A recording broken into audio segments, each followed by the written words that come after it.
Communist विश्वविद्यालयमा जब झगडा हुन्छ नि त्यो विश्वविद्यालयको म मात्रै हुँ नेता म मात्रै हुँ हेडमास्टर भन्ने चाहिँ पुरानो चलन हो। लेनिनले पनि त्यही गरेको, स्टालिनले पनि त्यही गरेको, होचिमिनले पनि त्यही गरेको, फिदेल कास्त्रोले पनि त्यही गरेको हो। को गद्दार, को देशद्रोही, को चाहिँ देश बेचुवा, मतलब यो सब सारा डिक्सनरीहरू चाहिँ यिनीहरूसँग छ। अहिले चुनाव हो भने सबैतिर काङ्ग्रेस एक नम्बर पार्टी, स्थानीय निकायमा पनि, प्रदेशमा पनि र चाहिँ सङ्घको निर्वाचनमा पनि। आजको मितिमा चुनाव भयो भने सेकेन्ड होला, थर्ड होला, तर केपी ओलीको पार्टी अब एक नम्बर पार्टी त हुँदैन, हुनै सक्दैन। अब होइन कम्युनिस्ट एकता भयो भने कसैले रोक्दैन, होइन सफा कुरा गर्नुपर्छ नि। त्यसै कारणले म त अहिले तपाईँको टेलिभिजन मार्फत पनि भन्छु, यस्तो यो नक्कली म्यान्डेट लिएर जब काङ्ग्रेसले भोलि बहुमत ल्याउँछ भने त्यो पनि टिक्दैन। फेरि पनि काङ्ग्रेस र कम्युनिस्टको भिडन्त हुनुपर्छ। आज पनि शेरबहादुरजीको भन्दा त चाहिँ ओलीजीको राजताप छ नि। बुड्की उठाउनेहरूको कम्युनिस्टलाई देखेर त लाज पनि लाग्छ आजकल त मलाई। तर त्यस्तो कुरालाई लियो भने मान्छेले के बुझ्छन् भने ए ओली कमजोर भएर बाहना बनाउन थाले भन्छन्।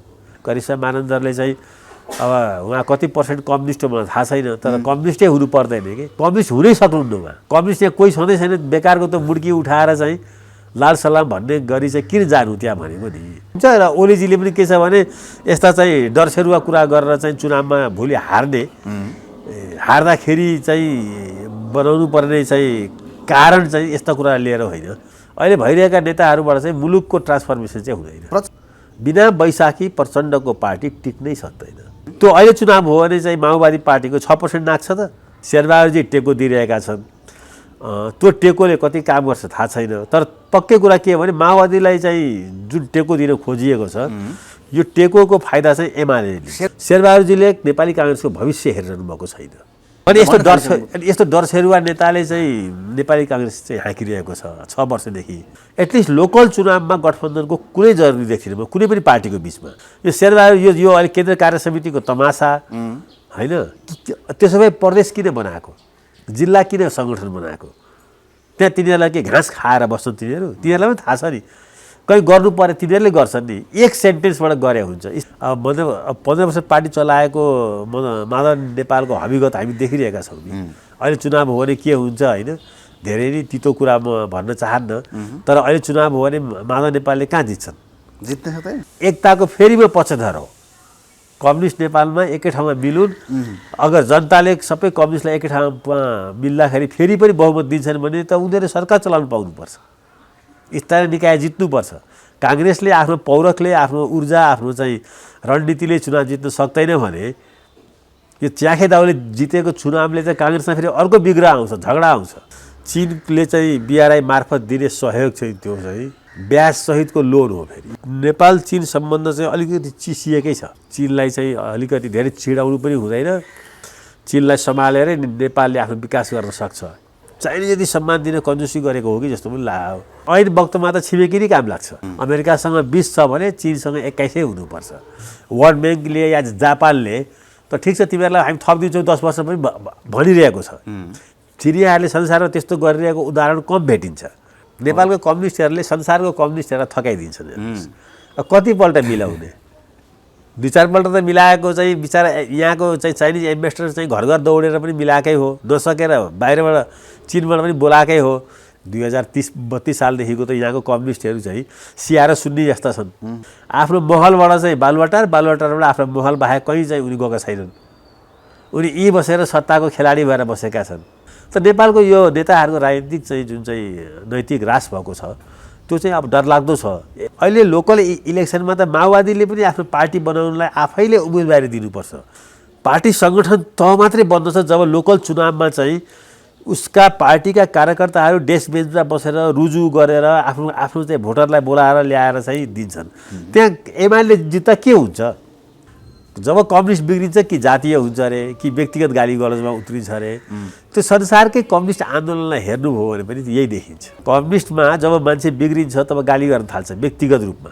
न केन्द्रमा छ, न स्टेटमा छ, होइन न लोकल बडीमा छ। त्यत्रो चाहिँ 50 वर्ष शासन गरेको भारतीय राष्ट्रिय काङ्ग्रेस किन यसरी खुम्चिनु पर्यो भन्दा यस्तै बेकुफ नेताहरूले गर्ने निर्णयले गर्दा। आज हामीसँग विभिन्न विषयमा कुराकानी गर्न पुरञ्जन आचार्यजी हुनुहुन्छ। स्वागत छ हजुरलाई बेगता टिभी। हस् धन्यवाद। नेपालको राजनीतिमा अलिकति यताउताको कुराकानी भए। अहिले चिनिया विदेश मन्त्री आएर जानुभयो र विभिन्न टिका टिप्पणी पनि भए। सरकारले गरेका कुरा र सम्झौताका कुरामा नौबुद्धे कुरा आए। कस्तो भयो यो भ्रमण अलिकति यहाँबाट सुरु गर्नु। अनि यो मिश्रितै भयो। मिश्रित किन भयो भन्दाखेरि चाहिँ जुन उचाइबाट यो भ्रमण भएको थियो त्यो अनुसारको चाहिँ परिणाम देखिएन होइन। नेपाली जनमानसमा त अब चाइना आउने बित्तिकै धेरै ठुलो सहयोग अनुदान राशि आउँछ होइन। अब नेपाल र चिनको बिचमा त रेल पनि कुद्छ बाटो पनि बन्छ भन्ने छ नि त। अब आम नेपालीहरूलाई त नेपालको कम्युनिस्टहरूले नि भनौँ त्यस्तो खालको भ्रम चाहिँ छरेको पनि छ। सपना पनि देखाएकै छ। सपना पनि देखाएकै छन्। चिन भनेको अत्यन्त हाम्रो मित्र हो। बाँकी अमेरिका साम्राज्यवादी हो, भारत विस्तारवादी हो। यो त अब मैले केटाकेटीदेखि नै चाहिँ हामी सुन्दै आइरहेको हो। तर बिस्तारै के छ भन्दा चिन पनि एउटा सामान्य अरू जस्तै देश हो होइन। चिनका पनि आफ्ना स्वार्थहरू हुन्छन्। चिनले पनि फगटमा केही काम यहाँ गर्दैन हो। चिनले हामीलाई सुरक्षाको लागि चाहिँ अलिकति चाहिँ ग्यारेन्टी गर्छ। अब हामी असुरक्षित कोबाट छौँ र होइन। यहाँ त खालि एउटा न्यारेटिभ के बनाएको छ भने भारतले नेपाललाई खाइ पो हाल्छ कि भन्ने छ होइन। त्यो दृष्टिकोणबाट चाहिँ अब अहिलेको चाहिँ चिनिया विदेश मन्त्रीको भ्रमण चाहिँ 2-3टा कुरामा राम्रै भयो। अब जस्तो चाहिँ 9 बुँदे सम्झौताहरू भए होइन। अब त्यसमा फेरि थप दिने कुरा 40 लाख भएको छ। त्यो एउटा पोजिटिभ कुरा भयो। अब चिनियाहरूले सुरु गरेका केही परियोजनाहरू छन् तिनीहरूको अब थप अध्ययन अनुसन्धान गर्ने भन्ने कुरा भएको छ। त्यो पनि राम्रै हो। तर जुन ढङ्गले चाहिँ चिनको चाहिँ मूल चासो होइन त्यो के अरे BRI-मा थियो त्यो कुरो चाहिँ यसैपालि चाहिँ त्यो कार्यान्वयनको तहमा लिएर जाने भन्ने थियो। अब नेपालमा चाहिँ अहिले अनुदानबाट प्राप्त चाहिँ 65 अरब रुपियाँ छ अमेरिकाबाट। चिनले चाहिँ BRI मार्फत दिने सहयोग चाहिँ त्यो चाहिँ ब्याज सहितको लोन हो। फेरि नेपालले त्यो तिर्न सक्छ कि सक्दैन त्यो लोन समयमा नसक्दाखेरि त चाहिँ जसरी श्रीलङ्काको बन्दरगाह गयो। श्रीलङ्काको बन्दरगाह चाहिँ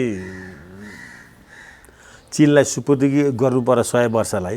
नेपालले के हिमालय सुपुर्दगी गर्नु पर्यो सबै के होइन भने तिर्न सक्नु पर्यो। मलाई लाग्छ नेपाली पक्ष चाहिँ त्यसमा चाहिँ त्यति चाहिँ सक्रिय भएन। जस्तै 9 बुँदे सँगसँगै विभिन्न घाँसदेखि लिएर सबै कुरा आउने भन्ने टिका टिप्पणी भयो। यो सरकार गठबन्धनको सरकार जुन छ साँच्चै नै विदेश मन्त्रीलाई त्यति धेरै केयर चाहिँ नगरेको हो त भन्ने कुरा पनि आएको छ।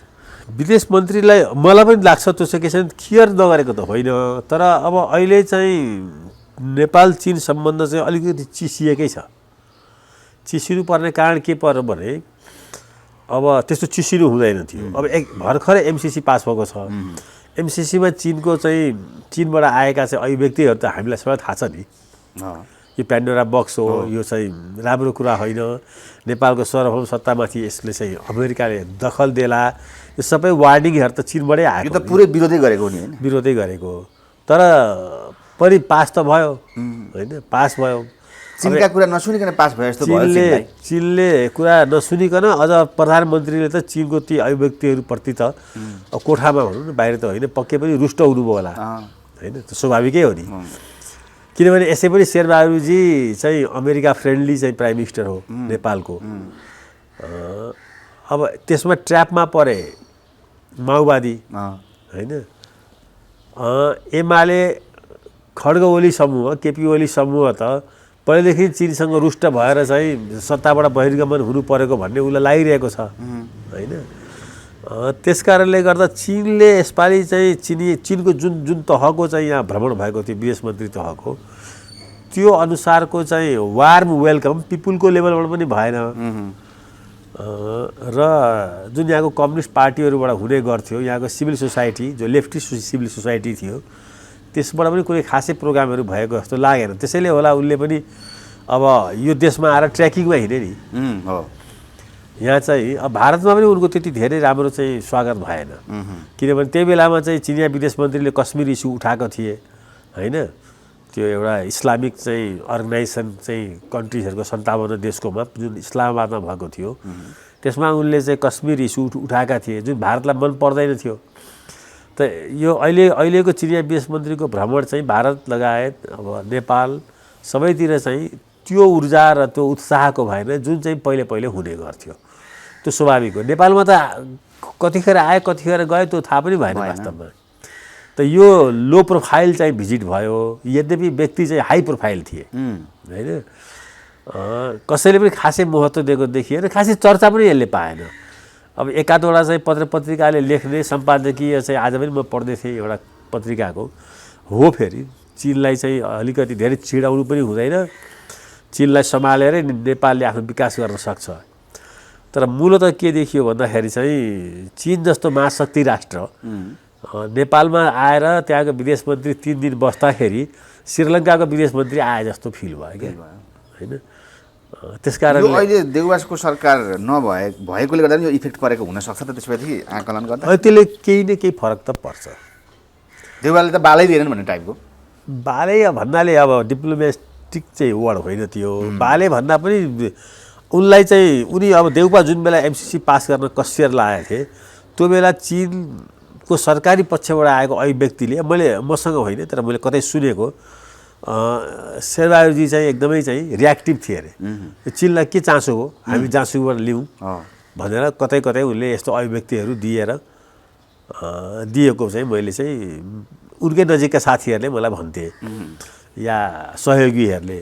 त्यस कारणले फेरि यसै पनि अब अन्दाज गरिन्छ नि नेपालमा अब शेरबहादुर देउपा चाहिँ अमेरिकनहरूसँग चाहिँ नजिक एउटा व्यक्तित्व हो भनेर त चाहिँ प्रसिद्धि कमाएका छन् होइन, उनको चाहिँ परिवार पनि त्यसैमा चाहिँ रमाउँछ भन्ने पनि छ।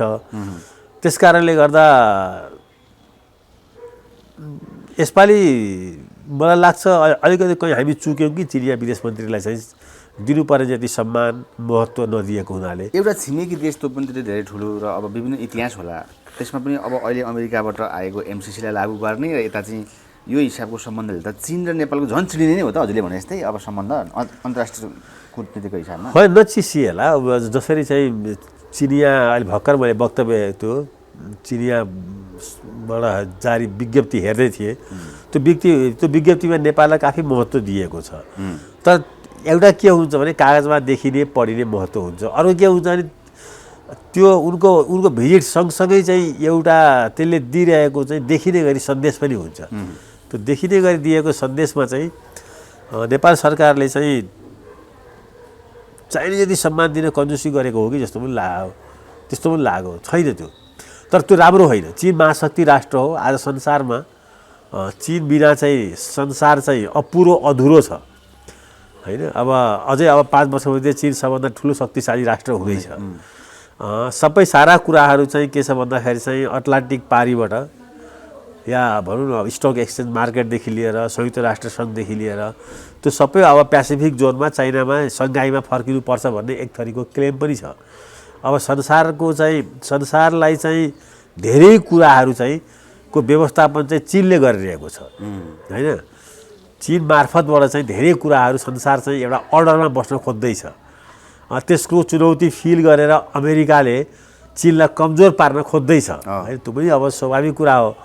युरोप चाहिँ दुवैतिरको ब्यालेन्समा छ, एकातिर चीनसँग पनि चाहिँ झगडा नगर्ने, अमेरिका त उसको आफ्नो मित्र भइहाल्यो।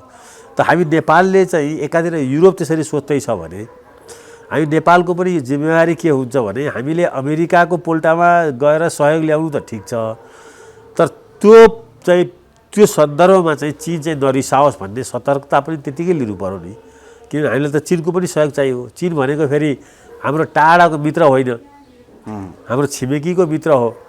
छिमेकमा चाहिँ कुनै चाहिँ अब चीनलाई नेपालबाट असुरक्षा भयो भने त्यो युक्रेनबाट रुसलाई भए जस्तो हुन्छ होइन, सेम त्यही नै हो। अब युक्रेनमा पनि चाहिँ अमेरिकन चाहिँ सुरक्षा गर्न आएनन्, आज मरिरहेका छन्, 30 लाख 35 लाख चाहिँ शरणार्थी भइरहेका छन् होइन युक्रेनवासीहरू। त्यसले गर्दा के हुन्छ भने ऐन वक्तमा त छिमेकी नै काम लाग्छ होइन।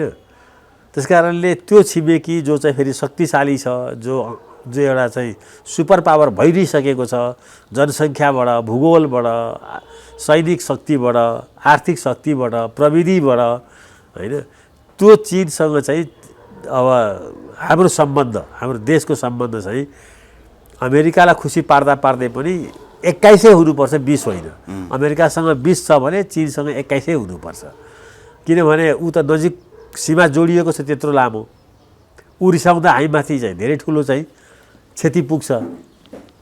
त्यस कारणले अब मलाई थाहा छैन, म चाहिँ कसैसँग सम्पर्कमा छैन अहिले यस बिचमा यो के अरे चिनिया देश घेर्ने परराष्ट्र मन्त्रालयले चाहिँ कसरी यसलाई चाहिँ अगाडि लिएर आयो। मेन कुरा नि आचार्यज्यू यो बिआरआईलाई किन कन्टिन्युटी गर्न सकेन? फ्याक्ट कुरा चाहिँ के हुनसक्छ? मलाई लाग्छ एमसिसी पास भइसक्यो, नेपालले त्यसलाई रिपेमेन्ट गर्न सक्दैन। गर्नै सक्दैन। त्यो चाहिँ फेरि चिनले पनि बुझिदिनुपर्छ। नेपालले चाहिँ जुन ढङ्गको त्यसमा अब मलाई थाहा छैन ब्याज कति छ होइन, सफ्ट लोन हो त्यो। अब मलाई लाग्छ अब 2 देखि 6% हुन्छ सफ्ट लोनमा, त्यसमा मलाई लाग्छ 8% जति ब्याज छ भन्ने म सुन्छु, मलाई थाहा छैन त्यो, कोही 6% भन्छन् होइन। त्यतिको त्यो ब्याजको र त्यो बिआरआईको जुन चाहिँ रिपेमेन्ट हुन्छ त्यो नेपालले अहिले तिर्न सक्दैन। नेपाल यसै पनि ब्यालेन्स अफ पेमेन्ट चाहिँ अब घाटामा गइरहेको छ। नेपालको मलाई लाग्छ अहिले नि चाहिँ सालको चाहिँ यसले 40 अरब रुपियाँ चाहिँ रिपेमेन्ट गर्नुपर्छ होला, फेरि ब्याज मात्रै होइन, प्रिन्सिपल एमाउन्टमा त टेकेको पनि छैन, अझै बढ्दै होला। मैले अहिले यताको डाटा हेरेको छैन। अब फेरि यो पनि थपिँदाखेरि त नेपालले चाहिँ कुन भूभाग गुमाउने हो? तैँले तिर्न सकिनुहोस्, फेरि टाइममा तिर्नुपर्छ। चिनियाहरूको फेरि रिपेमेन्ट त एकदमै त्यो उनीहरूको टाइम स्केड्युल अनुसार हुन्छ। वर्ल्ड ब्याङ्कले या जापानले त ठिक छ तिमीहरूलाई हामी थपिदिन्छौँ 10 वर्ष पनि भनिरहेको छ। चिनियाहरूले संसारमा त्यस्तो गरिरहेको उदाहरण कम भेटिन्छ होइन। त भोलि चाहिँ नेपालले चाहिँ रिपेमेन्ट गर्न सकेन भने त उसले त केही न केही अर्को कन्डिसन राख्छ, तिमीहरूको सगरमाथा फुल्ली हामीलाई दियो भन्ने हो कि होइन, या त्यस्तै कुनै भूभागमाथि चाहिँ उनीहरूलाई इच्छा छ भने त्यो माग्ने हो कि। मलाई लाग्छ यो सबै कारणले गर्दा नेपाल सरकारले चाहिँ यो ब्याजमा आएको यो बिआरआई हामी धान्न सक्दैनौँ भन्ने चाहिँ निष्कर्षमा चाहिँ झन्डै झन्डै पुगे जस्तो लाग्छ। त्यसो भएदेखि जस्तै विदेश मन्त्रीको अहिलेको यो भ्रमणको एउटा उद्देश्य अलिकति आकलन पनि गरेको कसैले नेपालका कम्युनिस्टलाई मिलाउन प्रयास गरेको छ त? प्रयास गरेर थाकिसकेको छन् नेपालको कम्युनिस्टहरूले, संसारको कम्युनिस्टहरूलाई थकाइदिन्छन्। कतिपल्ट मिलाउने? 2-4 पल्ट त मिलाएको चाहिँ बिचरा यहाँको चाहिँ चाइनिज इन्भेस्टर चाहिँ घर घर दौडेर पनि मिलाएकै हो, नसकेर बाहिरबाट चिनबाट पनि बोलाएकै हो। अब विदेश मन्त्री आएर भन्यो होला नि तिमीहरू एक ठाउँमा भयो भने स्टेबिलिटी हुन्छ, समृद्धि हुन्छ, हामीलाई पनि एउटा भरपर्दो साथी हुन्छ, त्यो भन्ने एउटा कुरा हो। तर यहाँको कम्युनिस्ट मिल्छन्? म पनि यही यहाँको कम्युनिस्टहरूसँग आज झन्डै 4 दशकदेखि त सङ्गतै गरेर हुर्किएको मान्छे हो होइन। 2030-32 सालदेखिको त यहाँको कम्युनिस्टहरू चाहिँ सिया र सुन्नी जस्ता छन् होइन। आज इस्लाममा चाहिँ इजरायलले धेरै चाहिँ मुसलमान मार्दैन नि, सियाले सुन्नी मार्छ, सुन्नीले सिया मार्छ। धेरै बम एक्सप्लोजन पनि यही कारणले भएको छ। प्रचण्ड ओलीहरू मिल्न सक्दैन त्यसो भएदेखि? होइन, मिल्यो भने नि स्वार्थको लागि मिल्छन्, सत्ताको लागि मिल्छन्, फेरि झगडा गरिहाल्छन्। त्यस मैले भनिहालेँ सिया र सुन्नी जस्ता छन्। अब यिनीहरूसँग त्यो मिल्ने कारण देश र जनता हुँदैन कि आफ्नो स्वार्थ हुन्छ। अनि आफ्नो स्वार्थको आफ्नो प्रधानमन्त्री पदको लागि चाहिँ आफू पार्टी अध्यक्ष हुनुको लागि चाहिँ कागज गर्छन्, तमसुक लेख्छन् अँध्यारो कोठामा, तर त्यस अनुसारले चाहिँ छोड्दैन होइन। अब खड्ग ओलीजीले नि भनौँ न अब चाहिँ प्राइम मिनिस्टर छोडे त छोड्दैन नि, भोलि पनि हुँदैन त्यो। भोलि पनि चाहिँ अहिले भएको जो यो पुस्ता छ नेपालमा कम्युनिस्टहरूको, यो पुस्ता चाहिँ घृणाबाट, ईर्ष्याबाट, देशबाट यसले चाहिँ आफूलाई राजनीतिमा चाहिँ अगाडि बढाएको हो। यो कुनै चाहिँ मार्क्सवाद पढेर सोचेर यसले धेरै कुराहरू मुलुकको ट्रान्सफर्मेसन गर्ने भएको भए कुन चाहिँ कम्युनिस्ट लिडर चाहिँ प्राइम मिनिस्टर हुनु बाँकी छ? तर प्रचण्ड त अझै पनि मिल्न पनि सकिन्छ एमालेसँग भन्छन् नि। त्यो स्वार्थ हो नि त। अब नमिल्दा हारिन्छ। अब उनको सङ्गठन छैन, जनाधार छैन, उनले त्यतापट्टि ध्यान पनि दिएको छैन।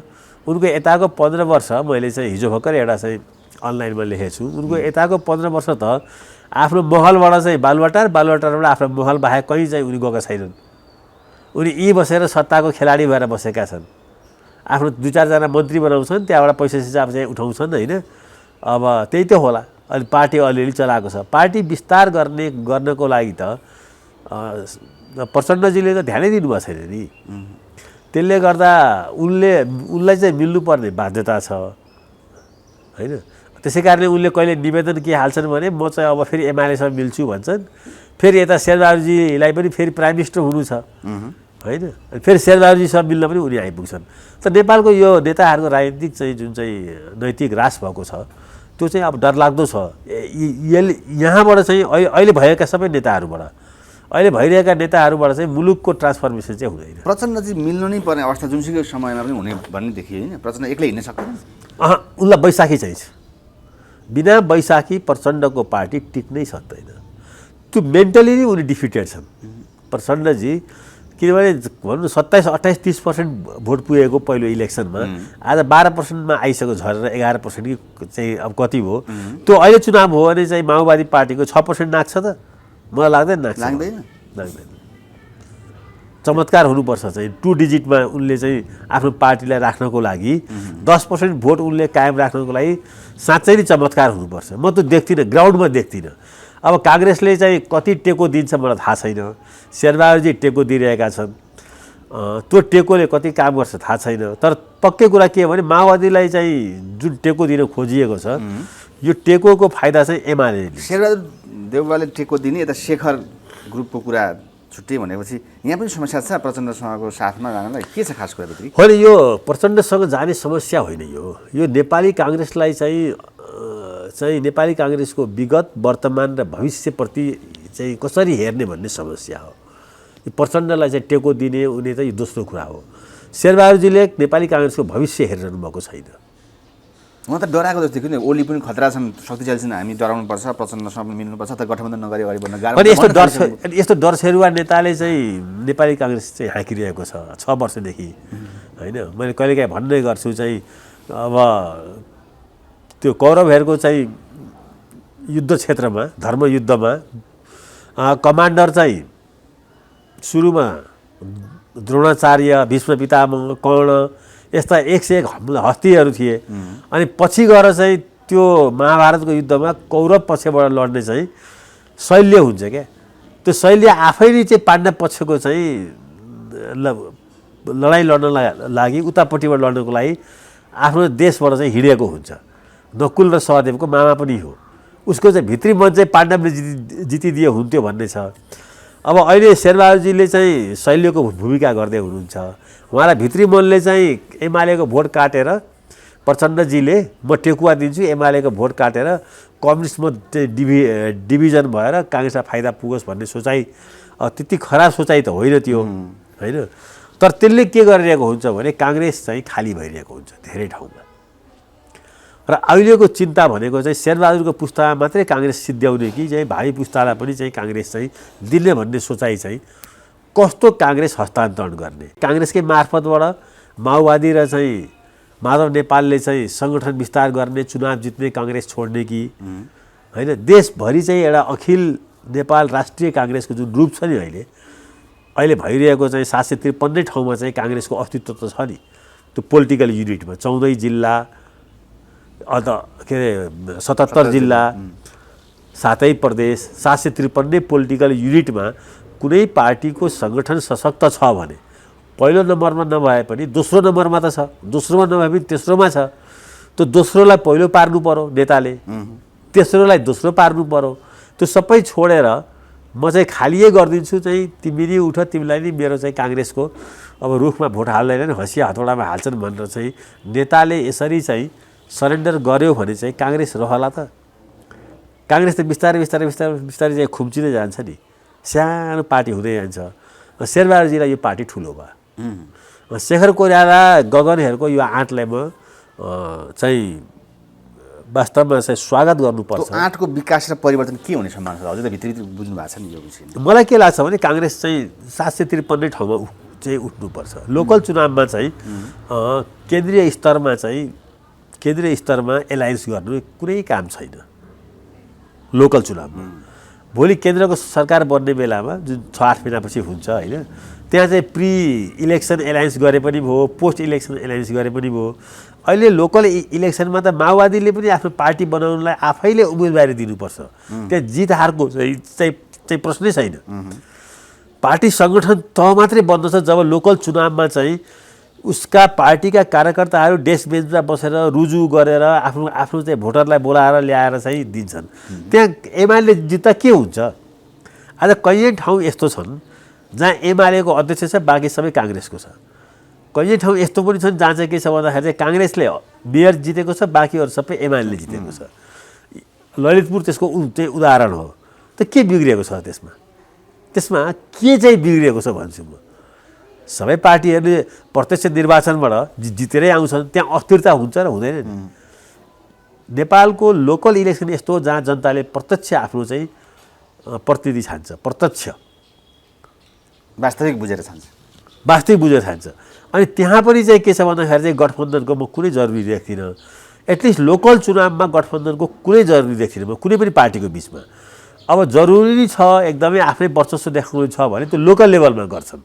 यो शेरबहादुर यो अहिले केन्द्र कार्य समितिको तमासा होइन, त्यसो भए प्रदेश किन बनाएको, जिल्ला किन सङ्गठन बनाएको?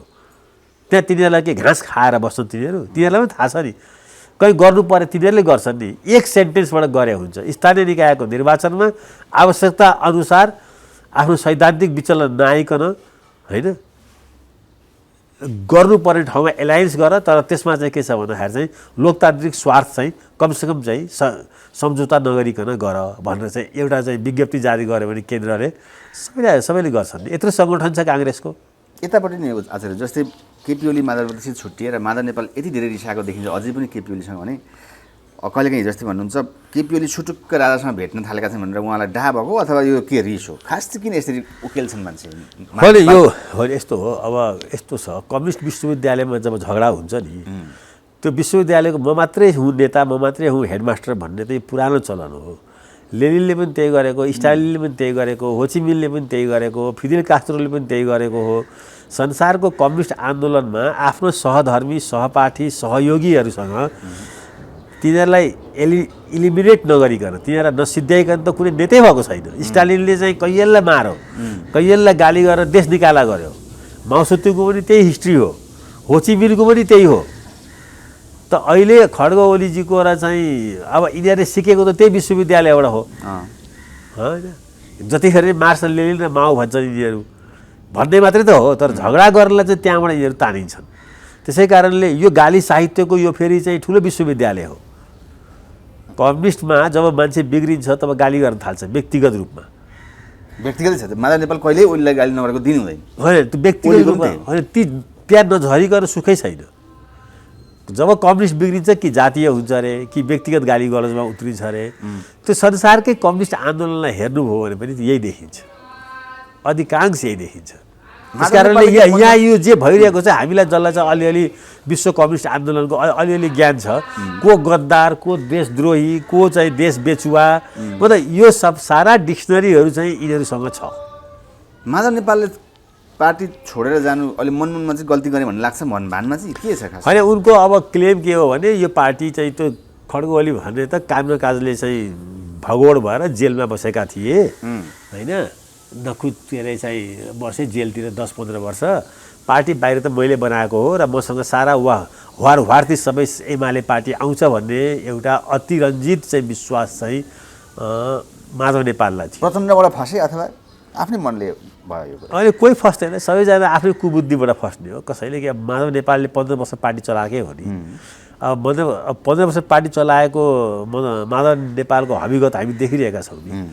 अहिले चुनाव हो भने के हुन्छ होइन, धेरै नै तितो कुरा म भन्न चाहन्न, तर अहिले चुनाव हो भने माधव नेपालले कहाँ जित्छन्? जित्न सक्दैन, कहाँ जित्छन्? एकछिनलाई मान्नु ल, काठमाडौँको मेयर जित्लान्, भ्यालीमा कहीँ जित्लान्, वार्ड अध्यक्ष पनि जितेर देखाउन गाह्रो छ। मेयर नै खोज्दैछन् नि अहिले खोज्दा होइन माधव नेपाल होइन। अब खोज्नु त भोलि प्राइम मिनिस्टर खोजे पनि हुन्छ होइन। हो, हार्दै पनि पार्टी निर्माण गर्ने प्रक्रिया चाहिँ अलिअलि सुरु हुन्छ, यही स्थानीय निकायबाटै हो। अब उनले हिजो 15 वर्ष पार्टी चलाएको उनले मात्रै बनाएको पार्टीले होइन नि। पार्टी निर्माणमा त थुप्रैको योगदान थियो होला, हामीलाई पनि थाहा छ नि कसरी त्यो पार्टी बन्यो, माले पार्टी बन्यो, कसरी कोअर्डिनेसन कमिटी बन्यो पहिला, कसरी झापा विद्रोह भयो, कसरी त्यसपछि त्यो भूमिगत भयो, कसरी जनपक्षीय भयो होइन, कसरी स्कुलका मास्टरहरू चाहिँ त्यसमा आकर्षित भए। यो सबै चाहिँ नेपालको त्यो कम्युनिस्ट आन्दोलन त राम्ररी लेखिएको छैन नि।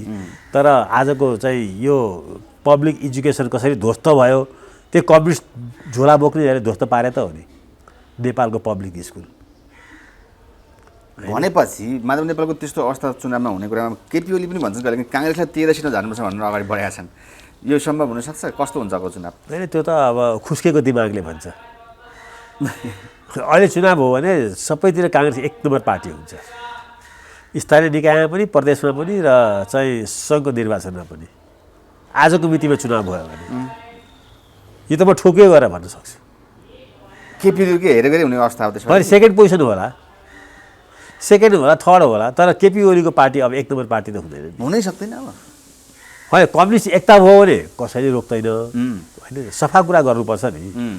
आज जे अब आज नेपालमा भनौँ स्थानीय निकायकै निर्वाचनमा पनि 100 देखि लिएर 5 भोटदेखि लिएर 200 भोटमा त चाहिँ 200वटा चाहिँ त्यो पोलिटिकल युनिटको डिसिजन हुन्छ, जहाँ चाहिँ 100, 200, 300, 400, 500 भोटले जतिसुकै कमजोर भए पनि माओवादी र चाहिँ माधव नेपालको पार्टीले 5-10% भोट काट्दाखेरि पनि चाहिँ एमाले पार्टी त खुम्चिहाल्यो नि, 7% भोट काट्यो अरे खुम्चिहाल्यो नि।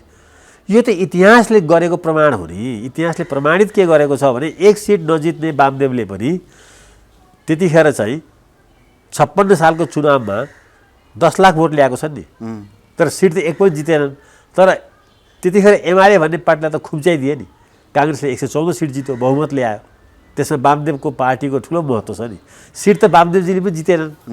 त्यस कारणले कम्युनिस्टहरूको जब चाहिँ भोट चाहिँ गएर चाहिँ एक ठाउँमा गएर चाहिँ खेर जान्छ त फाइदा त काङ्ग्रेसलाई हुने हो नि, त्यो त स्वाभाविकै छ।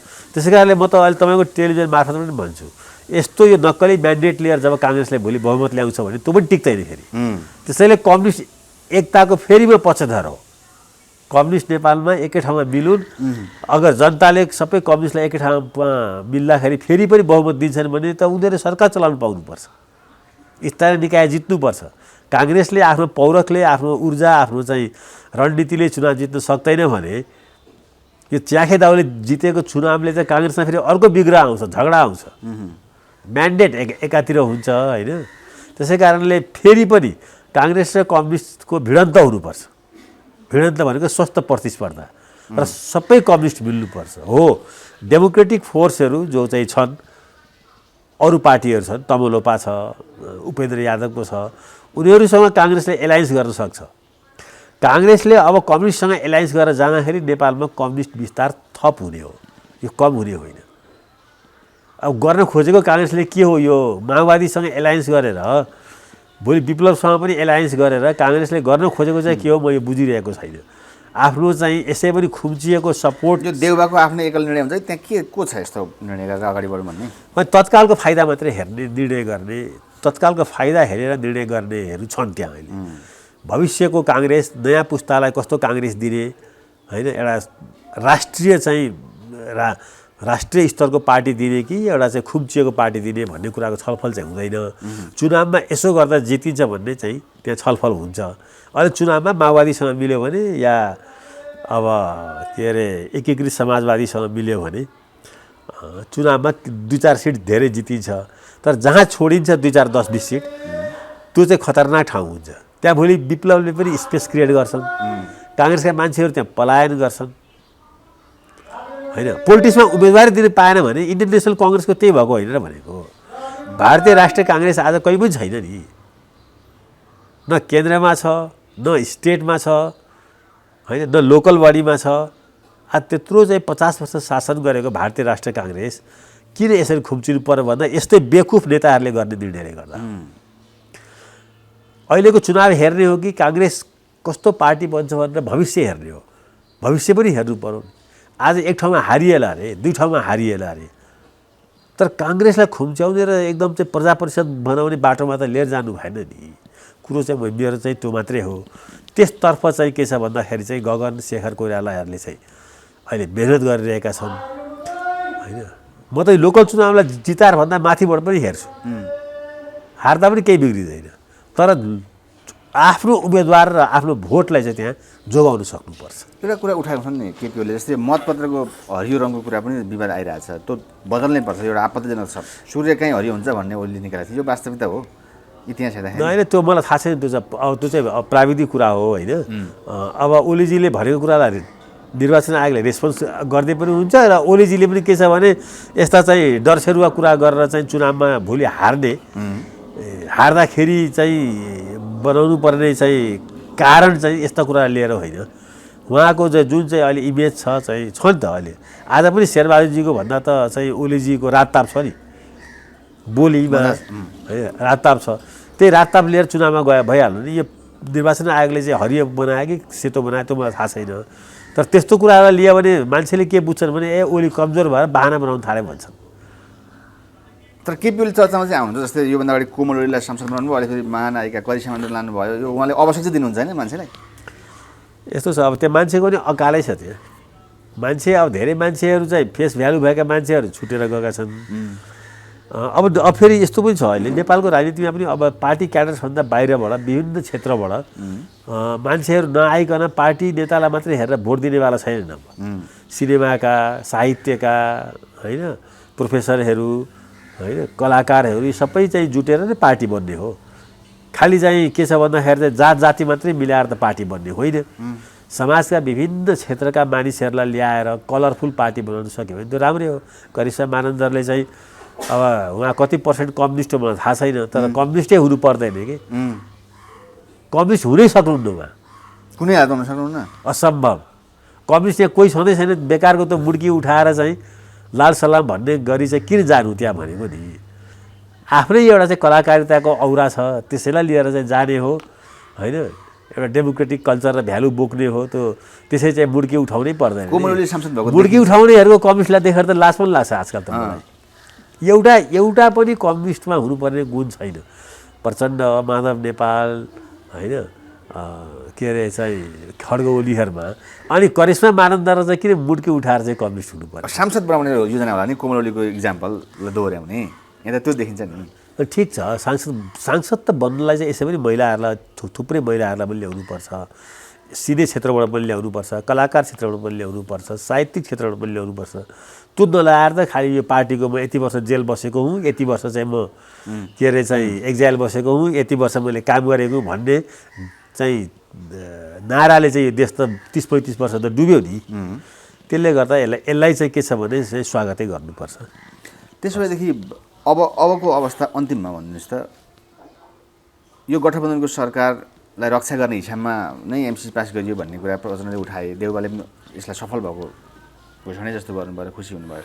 अब यो देशको कूटनीतिका हिसाबमा चाहिँ कसरी बढ्छ, नेपाललाई कसरी हेरिएको छ अन्तिममा? अनि त्यो चाहिँ अब गम्भीर प्रश्न हो। यो मात्रै प्रश्नमा पनि एक घन्टा कुराकानी गर्न सकिन्थ्यो।